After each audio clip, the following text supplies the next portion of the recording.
திட்டவு செய்யா பள்ளிக்கூடம் போகாத பார்லமெண்ட்ல நிற்கிறான்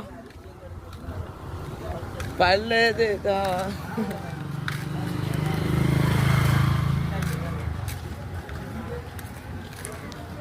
கடை வாடகை தேடி வந்தனா இந்த துண்டுக்குள்ளே இல்லையாமன்னு சொன்னாங்க. இப்போ வாங்க முடிச்சா மார்க்கெட்டை பார்ப்போம்.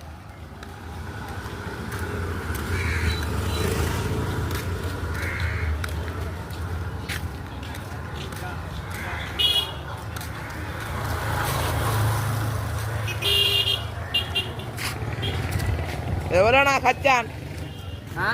என்ன வீடியோ பண்ணிட்டு போறீங்களா? என்ன அங்கே எங்கே அனுப்பேன்? நான் அனுப்பலை, உங்களே பிடிக்கல. எவ்வளோண்ணா கச்சான்? 150 எடுங்க கொடுத்து. பத்தண்ணா வெள்ளை நல்ல கஞ்சா. நானும் கச்சான் ஜாவரி ஜாவரியா? காசு வெட்டையில தெரியுது.